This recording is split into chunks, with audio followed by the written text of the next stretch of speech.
everyone, welcome to Second Half Lounge.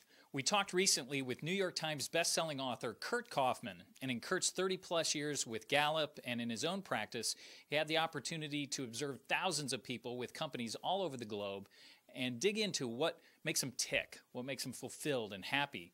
And in the process, he's developed some perspectives on retirement that we happen to think are spot on. Well, somebody asked Bob Hope one time, why don't you retire and go fishing? And he said, because fish don't applaud. And, you know, we think about retirement, but we don't think about what we are going to be in the absence of. That provides that energy, that provides that positive energy that helps us to be better. I find very few people are against retirement. I am, because my phone would stop ringing. My BlackBerry would stop going off. My interactions with new people would end. And I wouldn't actually get to do those things that I've discovered within myself that I want to do. But our data also shows that people retire because they trade it off against the worst job they've ever had. So retirement is the opposite of that most miserable time in my work.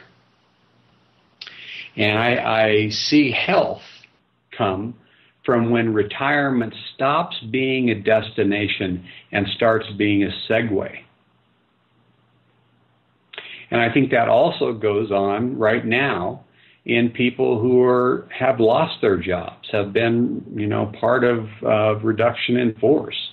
What an incredible opportunity to have the time to really begin to touch who you really are. What do you really want to do? Because cemeteries are full of people who have done what their ego thought they should be doing. And they've worked so hard at it. And in reality, it's not, we've had the equation wrong. A good friend of mine, Tom Osborne, who was the coach of the University of Nebraska, retired. And I said, you should never retire. He goes, well, I'm a big fisherman. I really want to do this. Okay, within 8 months, he was running for Congress. Okay, now he's back being athletic director at the University of Nebraska. George Carlin used to make a joke.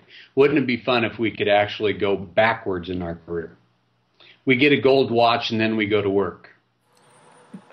Okay? And being able to use the knowledge. Well, isn't that what retirement should be? Yep. We get the gold watch, then we go to work. Well, we all have an image of what retirement is, and first of all, we have to examine the reality of that image. Is that going to be that I can sleep till 10? Is that going to be that I'm going to build a garage with tools and do the woodwork that I've always wanted to do? Does that mean I'm going to get to play golf? And secondly, ask how sustaining that will be. How many days can that go on? I think I could do 3 days of golf. And I'm over. Right. But eliminate or question the image. And then say, this is a segue. This is an opportunity I've never had in my life to pause. To pause and begin to reflect, begin to invest in some of the most meaningful relationships that I've developed over my career, to tap into people that I didn't necessarily always agree with or connect with or not like me, and begin to use that pause as a time to say, What's my next venture? Because remember, the old XY theory of human resources was people hate work. When people are at work, they want to be somewhere else. Well, I tend to find, and I think it was Aristotle that said, you know, if you find what you love to do, you never work a day in your life. You know, sometimes I get tired of hearing that, actually. But see it as a time to pause. A time to pause. Look in the mirror. Ask your relationships, the people you love, you care about. Have them hold a mirror up to you. Look in the mirror. If you did this, if you did that, where would you be? Does that fit who you are? And, you know, first of all, and this is going to sound so strange, don't try very hard. Relax. Surrender. Because when you do that, incredible things begin to transpire. And some people may refer to that as spiritual or relational or whatever.